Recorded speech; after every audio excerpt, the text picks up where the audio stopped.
परिवारात राबणारा भोले बळी राजा, सांगतोय झटणारा कामगार माझा, माय बहिणीची आली काळजाची हाक, राष्ट्रवादी होती आहे आमच्या मनात, साहेब सोबतीला महाराष्ट्र आहे अख्खा, उजळेल राष्ट्रवादी केलाय राजा पक्का, साहेब सोबतीला महाराष्ट्र आहे अख्खा, उजळेल राष्ट्रवादी केलाय राजा पक्का.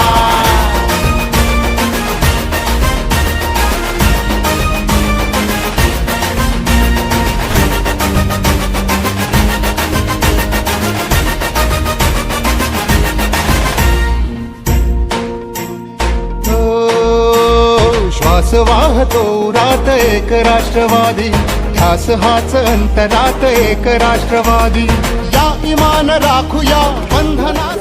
आज शिवस्वराज्य यात्रा या आपल्या येवले शहरामध्ये दाखल झालेली आहे आणि तिथं नेतृत्व करणारे प्रांताध्यक्ष जयंतराव पाटील, त्याचप्रमाणे डॉक्टर खासदार अमोलजी कोल्हे साहेब, आपले सर्वांचे लाडके खासदार भास्करराव भद्रेकर, त्याचप्रमाणे रोहिणीताई खडसे, महबूबभाई युवकचे अध्यक्ष आणि इतर सर्व जिल्ह्यातनं राज्यातनं आलेले सर्व मान्यवर बंधू भगिनी, माननीय शरदरावजी पवार साहेब यांनी त्या काळात ऐकला आणि येवल्याला एक नेतृत्व म्हणून आम्ही केलेली मागणी ती काळात साहेबांनी मान्य करत या ठिकाणी 20 वर्ष या येवल्याच्या जनतेने ज्यांना संधी दिलेली होती ते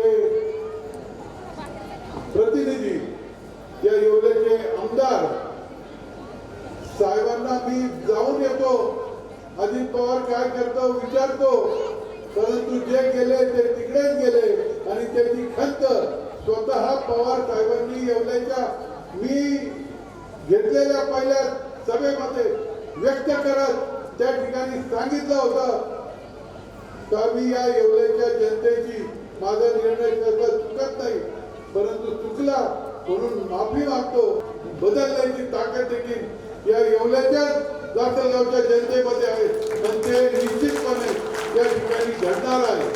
राष्ट्रवादी होती आहे आमच्या मनात, साहेब सोबतीला महाराष्ट्र आहे अख्खा, उजळेल राष्ट्रवादी केलाय राजा पक्का. या देशातल्या कांदा उत्पादक असेल किंवा कोणताही शेतकरी असेल, शेती मालाचे दर हे आधारभूत किमती वाढवत राहणं हे आमचं काम आहे, नाहीतर शेतकरी शेतात राहणार नाही आणि ती भूमिका पवार साहेबांची तेव्हापासून आजपर्यंत आहे. इसलिए दादा भाऊ भाई ये गुलाबी दूध हमारी आंखों में ना झोंके, आपको गद्दारी के लिए 50 खोके और लाडली बहना सिर्फ 1500 में ओके.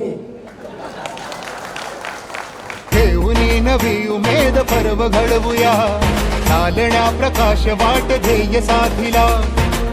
खऱ्या अर्थानं शेतकऱ्यांचं सरकार आणायचं असेल, सर्वसामान्यांचं सरकार आणायचं असेल आणि त्यासाठी ही शिवस्वराज्य यात्रा निघालेली आहे. महाराष्ट्र सजवूया, या विकास चळवळीत एकजूट होऊया. हा मराठा आणि इथला ओबीसी सुद्धा खपून घेणार नाही, त्यांच्या समाजाचे ओबीसी देखील साहेब या ठिकाणी सांगतो, त्यांच्या समाजाचे ओबीसी देखील लाभार्थी त्यांचे सोडून ते आपल्या बरोबर येतील, निश्चितपणे येतील, अशी देखील परिस्थिती या ठिकाणी आहे. ना कधीही सोडूयात साहेबांची साथ, राष्ट्रवादी होती आहे आमच्या मनात, साहेब सोबतीला महाराष्ट्र आहे अख्खा.